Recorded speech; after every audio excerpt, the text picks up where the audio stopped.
Leamos entonces la palabra de Dios, Génesis capítulo número 13, el versículo número 1 en adelante nos dice: Abraham salió de Egipto con su esposa, con Lot y con todos sus bienes en dirección a la región del Negev.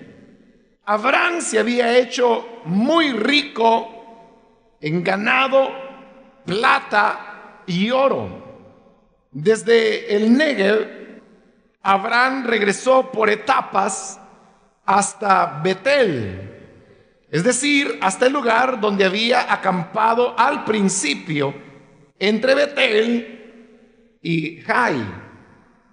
En ese lugar había erigido antes un altar y allí invocó a Abraham el nombre del Señor.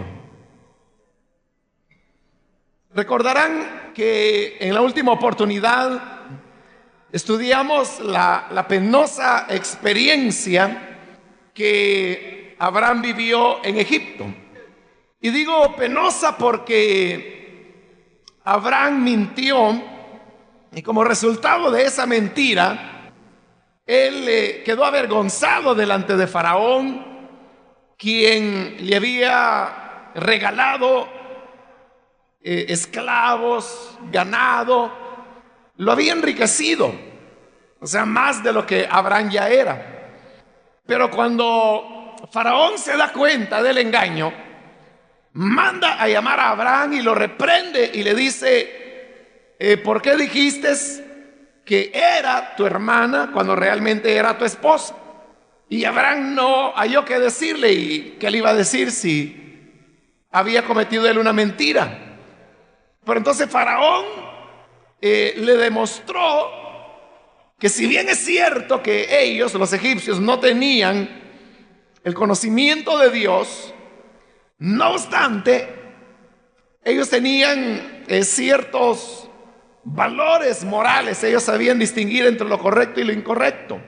Y al saber que Sara no era soltera, como Abraham se los había hecho creer, sino que era casada, no sucedió lo que Abraham temía, ya que él pensaba que lo iban a matar a él para quedarse con Sara, Sarai, como realmente es la pronunciación en el hebreo. Sara será el nombre que va a recibir más adelante.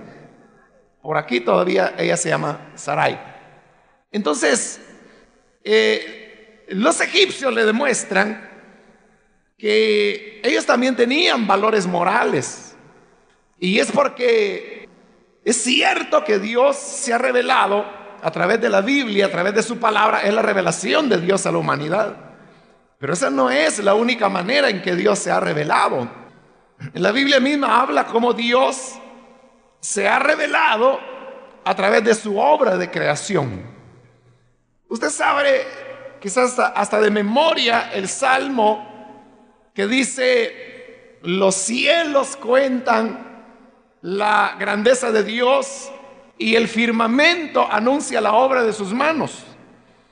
Es decir, que la naturaleza es otro medio por el cual Dios se revela a la humanidad. Dios también se revela por medio de los cuidados que da a los seres humanos, indistintamente de que si son cristianos, budistas, ateos, musulmanes. Pero Dios muestra, como lo dijo el Señor Jesús, que Él es, refiriéndose al Padre, el que hace salir su sol sobre buenos y sobre malos. Es decir, Dios no hace diferencia, porque no es que los rayos del sol estén solamente sobre el creyente cristiano y sobre los demás seres humanos hay como una nube negra. O sea, no es así. El sol sale para todos, el universo es para todos, el mar es para toda la humanidad. Y estas son maneras a través de las cuales Dios se revela a la humanidad. Claro, la revelación más completa es la que tenemos en la Biblia y la que tenemos en el mismo Señor Jesús, porque Jesús vino, como él mismo lo dijo, para revelar al Padre. Jesús mismo es una manera como Dios se da a conocer a nosotros los seres humanos. Entonces, si bien es cierto, los egipcios no tenían una Biblia escrita, la realidad es que en esa época la Biblia no había sido escrita, ni Abraham la tenía. Los libros de la Biblia no se habían comenzado a escribir en esta época. Pero eso no significaba que los egipcios, con todo y su paganismo que tenían, no entendieran que había un Dios poderoso, o en la concepción de ellos, dioses que eran poderosos.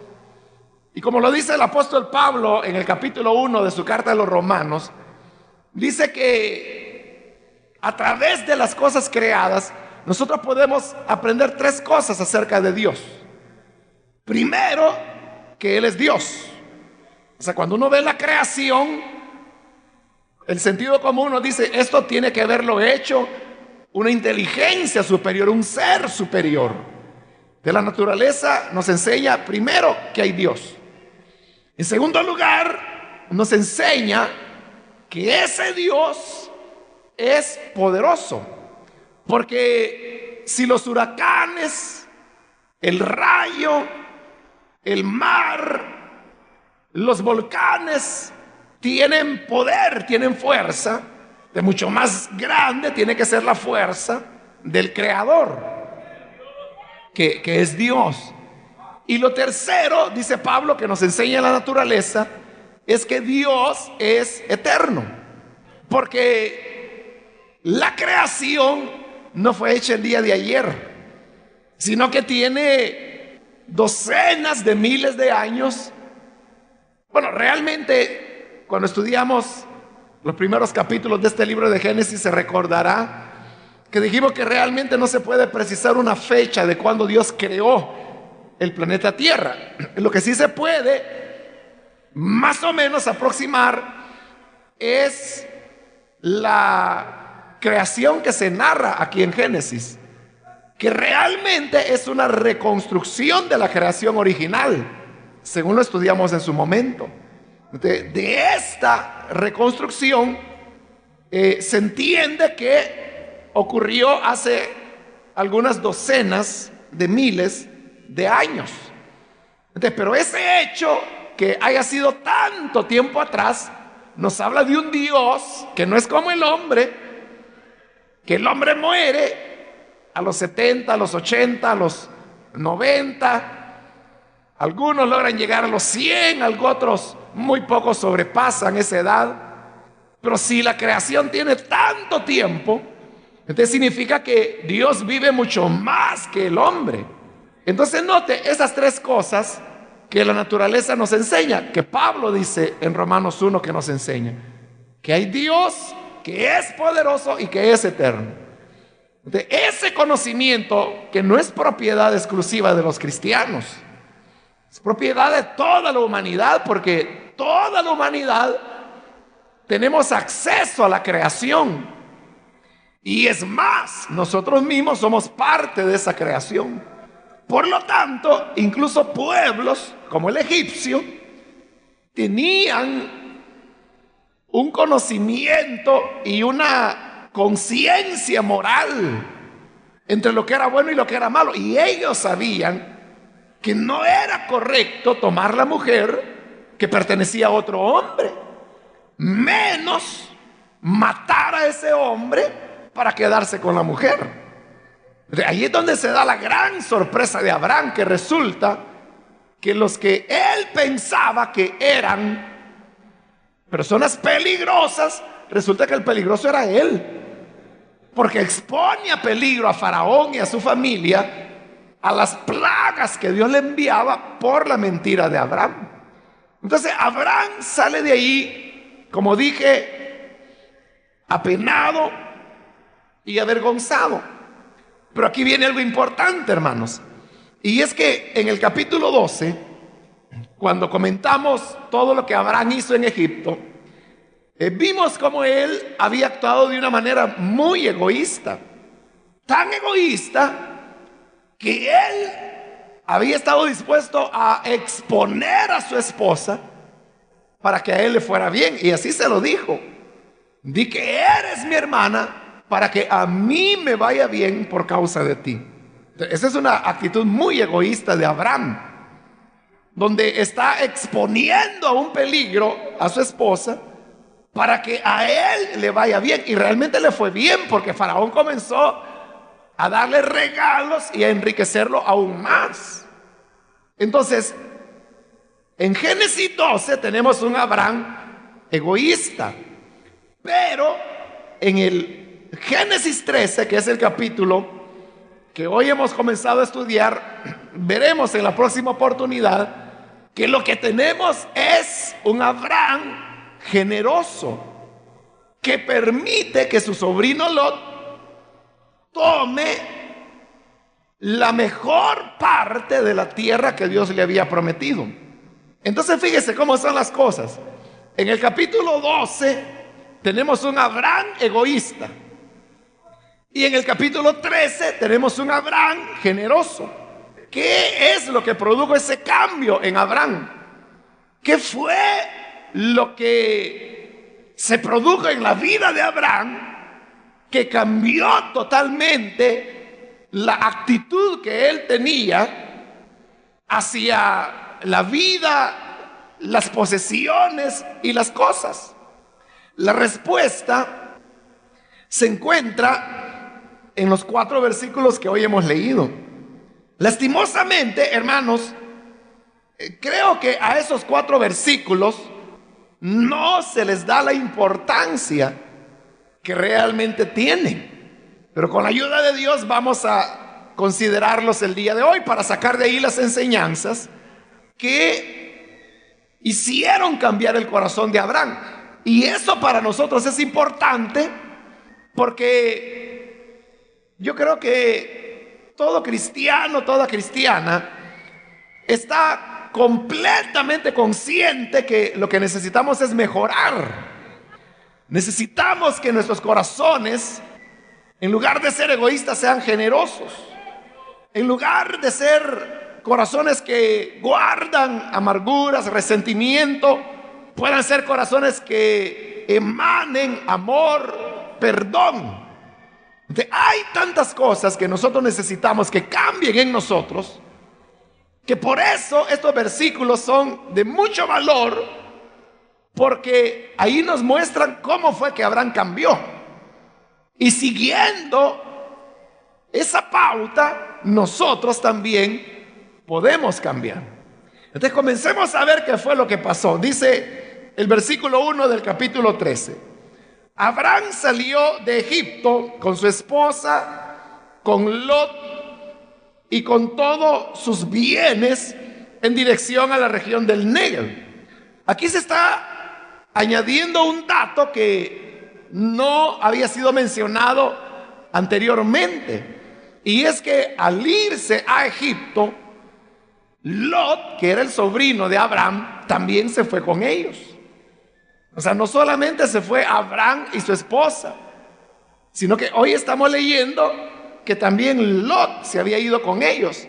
Y ahora que Abraham viene de regreso, aquí dice salió de Egipto, pero realmente, según estudiamos en la última ocasión, lo expulsaron. Él fue, digámoslo, deportado de Egipto. Y fue deportado él, su esposa y su sobrino Lot. Pero como los egipcios se habían mostrado hasta nobles con él, permitieron que Abraham se llevara todas las riquezas que eran de él, más la que los mismos egipcios le habían regalado. Entonces, por eso dice que salió con todos sus bienes.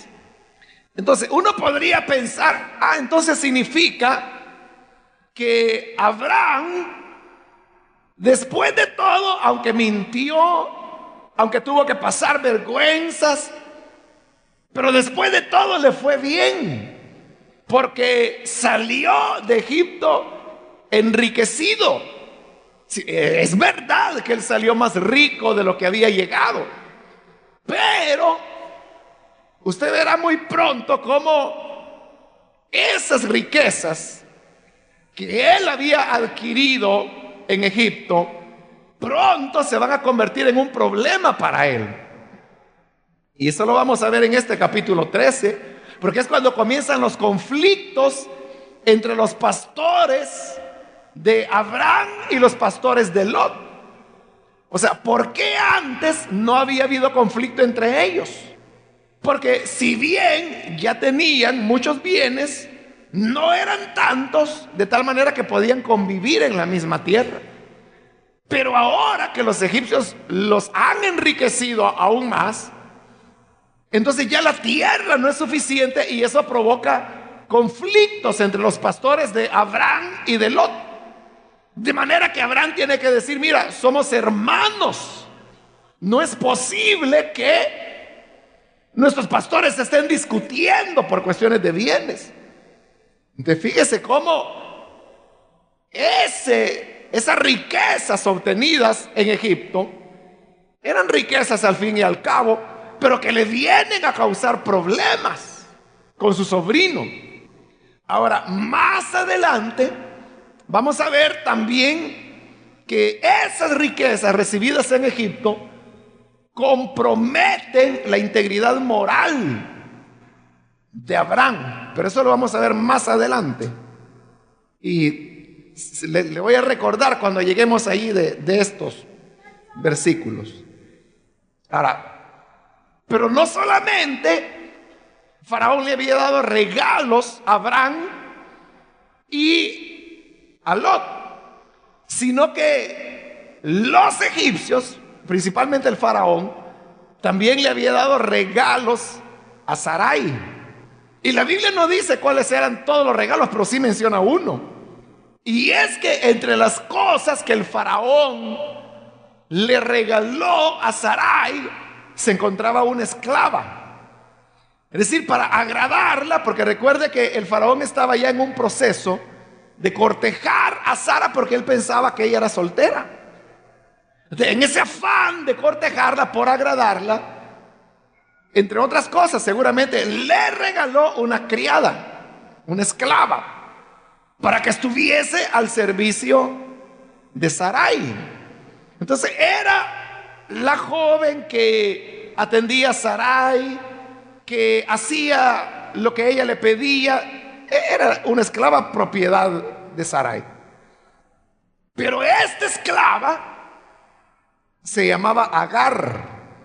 Y usted sabe el papel que Agar va a jugar más adelante. O sea, Agar es la que va a concebir de Abraham a Ismael, que es el primer hijo que Abraham tiene. Y ahí es donde comienzan los conflictos, porque desde el momento mismo en que Agar sabe que está embarazada de su señor Abraham, desde ahí comienzan los problemas, porque Agar comienza a ver con desprecio a Sarai, que es su ama, pero la ve con desprecio porque dice: ella es la esposa y no le ha podido dar hijos. Yo soy la esclava y ya le voy a dar un hijo a mi señor Abraham. Entonces comienza un conflicto. Bueno, al punto que Sara no le reclama a Agar, le reclama a Abraham. Pero ese solo es el principio de los problemas, porque este Ismael que nace allí es el que se va a convertir después en el problema para el hijo de la promesa de Abraham, que es Isaac, y que lo tiene de su esposa Sara.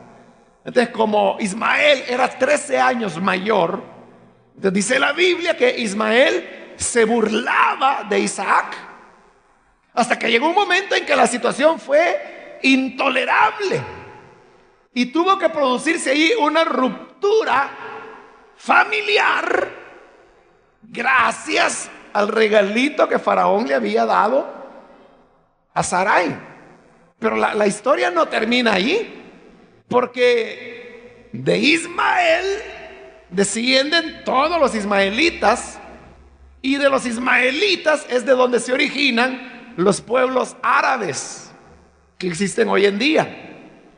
En tanto que de Isaac, que es el otro hijo perseguido por Ismael, se origina el pueblo de Israel.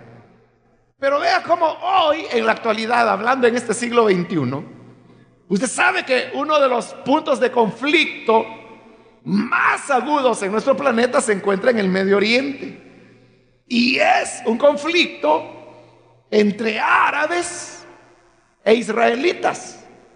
Es decir, aquella vieja y milenaria guerra, digámoslo así, que había entre Ismael e Isaac, hoy continúa perpetuándose en los descendientes de ellos, que son los pueblos árabes, entre los cuales están los palestinos y los judíos.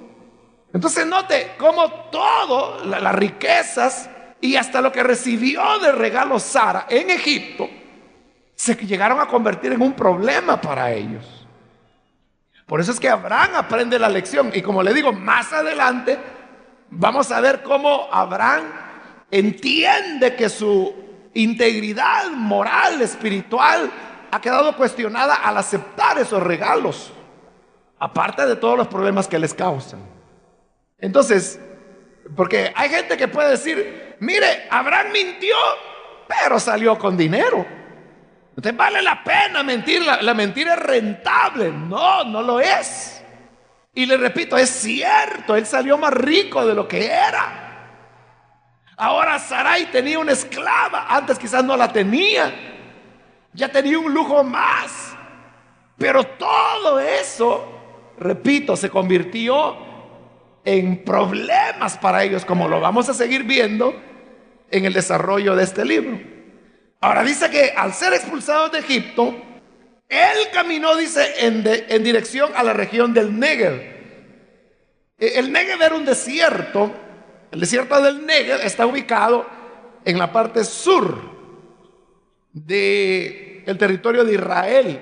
Pero allí el Negev ya se consideraba territorio en esa época de los cananeos. Posteriormente llegaría a ser de los israelitas.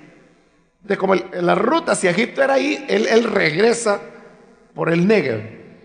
Pero luego dice el versículo 2: Abraham se había hecho muy rico en ganado, plata y oro. O sea, todo eso le habían regalado en Egipto.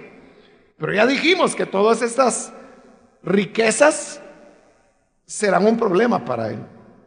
Versículo 3: desde el Negev, Abraham regresó por etapas hasta Betel, es decir, hasta el lugar donde había acampado al principio, entre Betel y Jai.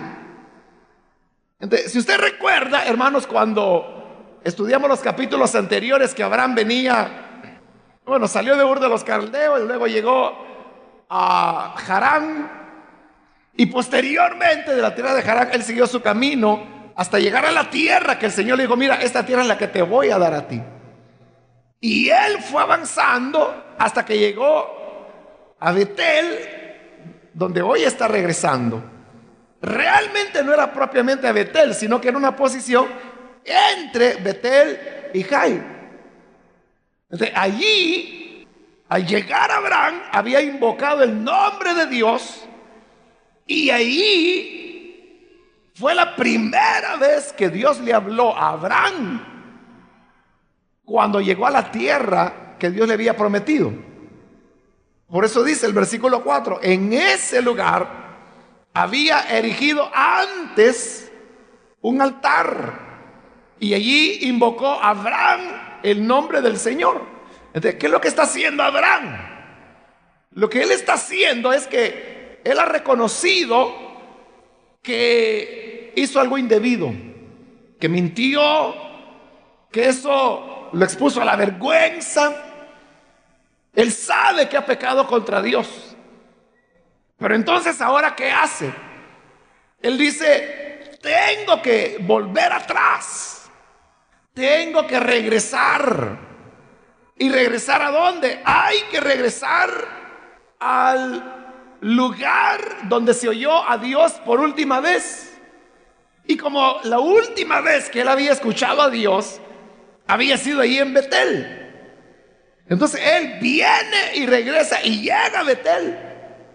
Cuando llega a Betel, encuentra el altar que él había edificado tiempo antes. Y vuelve a ofrecer sacrificio y vuelve a invocar el nombre de Dios.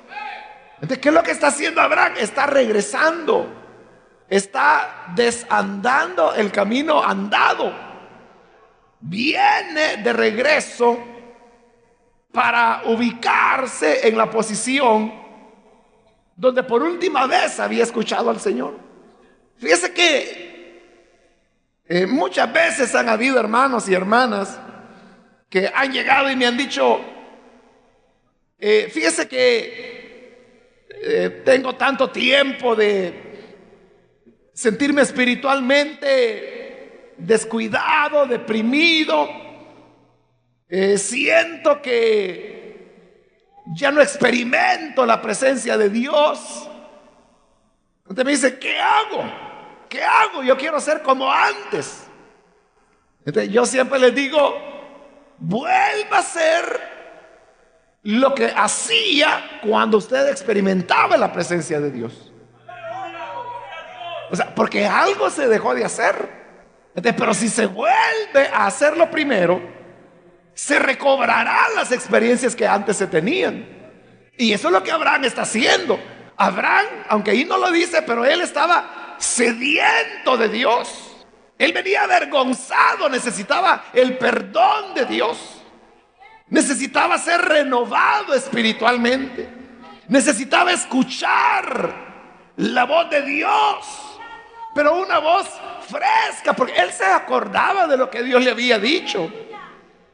Pero el problema es que nosotros no podemos vivir de recuerdos y decir, yo recuerdo que allá por 1976 tuve una experiencia tremenda con Dios. ¿Ah, sí? Y en estos otros 30 años que, pues nada. No se puede estar dependiendo de experiencias antiguas, porque nosotros tenemos una relación con un Dios vivo. Y que además de eso se presenta como nuestro Padre. Y así como no es posible, hermano, que haya un padre que tiene 20 años que no le habla al hijo. Ahí está mal. Esa no es la relación padre-hijo natural. Igual es Dios, e igual son los hijos. Es decir, nosotros tenemos que buscar esa continua relación fresca con el Señor. Entonces Abraham dice, bueno, me perdí en algún momento, entonces tengo que regresar.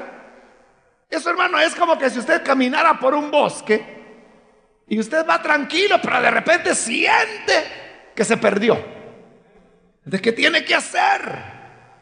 Lo que tiene que hacer es tratar de regresar lo más que pueda. El camino a lo mejor llega a un punto que para usted es familiar. Tratar de regresar. Igual es en la vida espiritual. A lo mejor usted ha tenido que vivir esa experiencia que todos los cristianos hemos vivido, hermano. Porque aquí nadie puede decir, no, yo soy campeón, yo jamás he perdido el camino. Bueno, yo le creería si usted tiene un mes de convertido, ¿no? Todavía no le ha tocado. Pero los que tenemos un poquito de más tiempo, hermano, ¿cuántas veces hemos perdido el camino? ¿Cuántas veces nos hemos equivocado? ¿Cuántas veces hemos fallado? ¿Cuántas veces hicimos mal las cosas? ¿Cuántas veces como Abraham hemos mentido o hemos ocultado una parte de la verdad? ¿Cuántas veces hemos tenido que ser avergonzados delante de incrédulos que nos tienen que decir, bueno, ¿y usted que no es cristiano? ¿Cómo es que anda haciendo lo que anda haciendo? Entonces todos nos hemos equivocado, todos hemos pecado, todos. Hemos perdido el camino en algún momento. Pero entonces, ¿qué hacer? Bueno, lo primero es deténgase, no siga más. No siga caminando más. Fíjese que esa es dentro de los Boy Scouts, o muchachos exploradores, como se les conoce también, cuando ellos se pierden en un bosque. Una vez yo estaba leyendo el reglamento de ellos, entonces dice que cuando se pierden en un bosque, lo primero que tienen que hacer es detenerse, porque si siguen caminando, más se van a perder.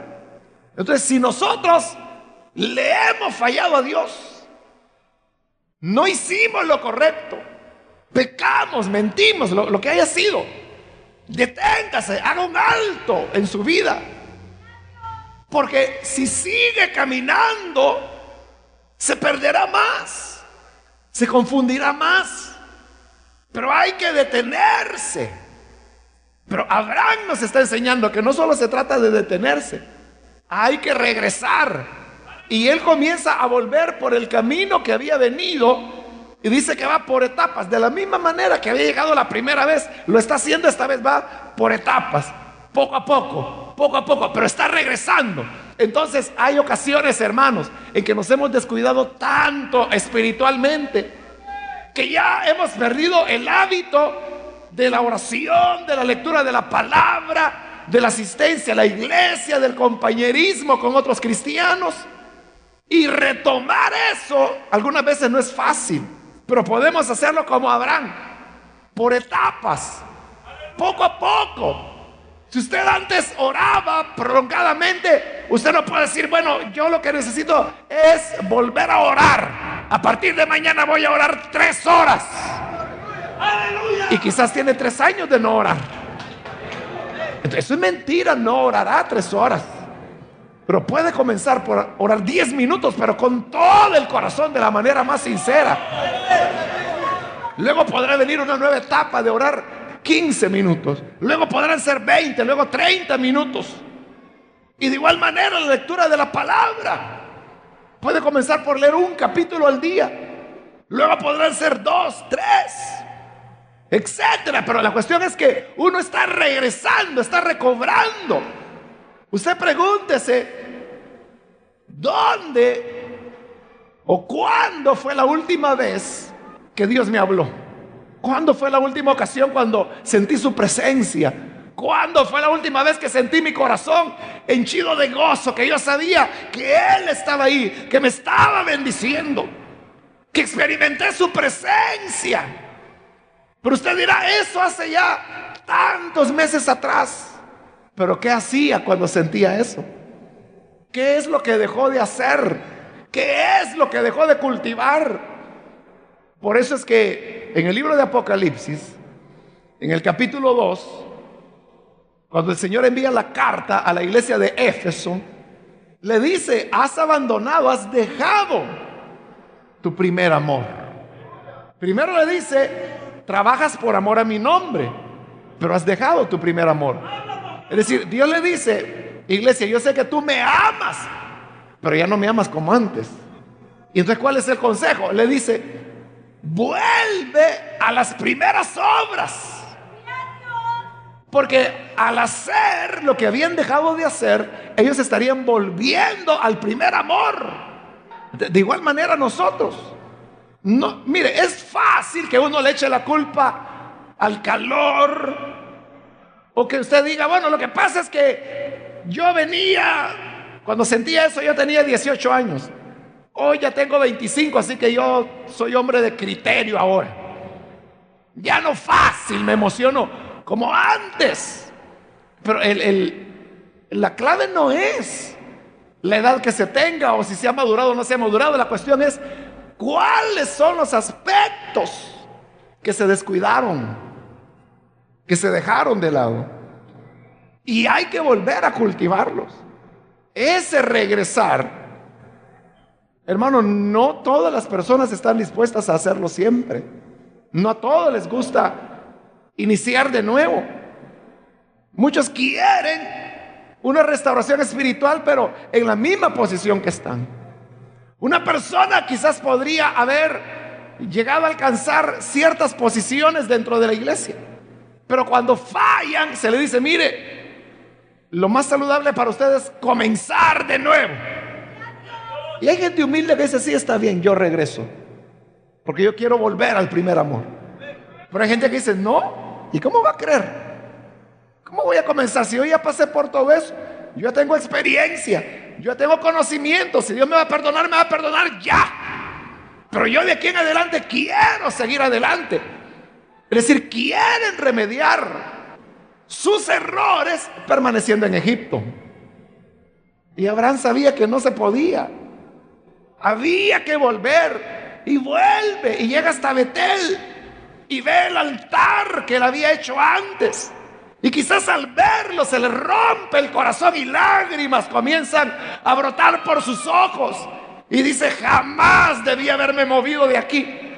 Porque aquí es donde Dios me habló, donde escuché su voz la última vez. ¿Qué fui a hacer a Egipto? A buscar bienestar, a buscar beneficios materiales, y ahora los tengo, ahora soy rico. Tengo bienes, pero ya no tengo a Dios. De manera que ofrece un nuevo sacrificio y vuelve a invocar a Dios. Y le dice, Señor, sobre todos los bienes de la tierra, sobre todos los ganados, sobre todos los camellos, sobre todos los burros, sobre todo el oro, sobre toda la plata, te necesito a ti, tengo sed de ti. Y le expresa, mi alma, Señor, tiene sed de ti. Pero ahí hay mucha humildad. Hay un reconocimiento y un regreso al principio. Él no va a decir, no, si yo soy Abraham, soy el escogido de Dios, y era cierto. Pero él sabía que necesitaba aprender mucho y ser modelado. Entonces, este regreso es lo que transforma el corazón de Abraham, y lo transforma de tal manera, como le dije, que en este capítulo 13 ya no encontramos más un Abraham egoísta. Al contrario, es un Abraham generoso, totalmente desinteresado. Pero ¿qué produjo el cambio? El volver a retomar lo que se había descuidado. Entonces, si usted es una persona que en algún momento vivió una vida cristiana más vibrante, donde tenía más experiencias con Dios, donde usted tenía sed de conocer la Biblia y la leía y la escudriñaba, y daban las 9, las 10 de la noche, usted leyendo las 11, y le decían, no te vas a acostar, ahorita voy, y seguía leyendo, y cuando sentía ya era la 1 de la madrugada. Y a lo mejor ese interés hoy lo hemos perdido, y la Biblia no es nada más que como un accesorio religioso que utilizamos para venir a la iglesia. Necesitamos regresar y rescatar, retomar aquello que en algún momento descuidamos. Entonces, si usted me dice, ¿cómo hago para sentir lo que antes sentía? Fácil, haga lo que hacía cuando sentía antes a Dios. ¿Qué hacía? Si es que en aquella época yo me entregaba de esta manera, vuelva a hacerlo. Si es que en aquella época, mire, yo no era tan prejuicioso, yo no criticaba a los hermanos. Bueno, dejé de criticar y vuelva entonces a hacer lo que antes era. Claro, quitar todo aquello que es lo que nos está estropeando la vida de relación con Dios, para volver a la, si usted quiere, sencillez, o si usted quiere, vaya, ingenuidad de los primeros años, pero ingenuidad que nos permitió tener una relación plena, abierta y honesta con Dios. Porque el corazón sencillo y humilde, dice la Biblia, Dios no lo rechaza. Dios no lo rechaza. Pero el corazón que se endurece, el corazón del crítico, el corazón de aquel que siempre anda buscando la mota en el ojo del hermano, ese es el que pierde todo. Y entonces dice, hoy la iglesia ya no sirve, ya no se siente lo que antes se sentía. Dice, ya la iglesia perdió el poder, ya no hay palabra como antes. Pero la pregunta ¿será cierto eso? ¿O no será que su corazón es el que se ha enfriado y endurecido de tal manera que ya no le cala la palabra de Dios? Entonces pregúntese, ¿será que ha cambiado algo en la iglesia? ¿O será que ha cambiado algo en su vida? Y que lo que se necesita es volver a hacer lo que antes hacía. Y si así es, yo le aseguro que si vuelve por etapas, no le digo de una vez, pero hágalo como Abraham, que por etapas, poco a poco, pero fue regresando, despacio pero con paso firme, hasta que llegó a Betel, llegó al altar, ofreció el sacrificio y le dijo, Dios, te necesito oír tu voz de nuevo.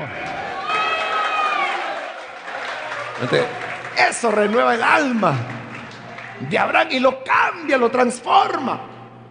Entonces, si volvemos, también nosotros recobraremos esa frescura de nuestra relación con el Señor. Vamos a orar, vamos a cerrar nuestros ojos.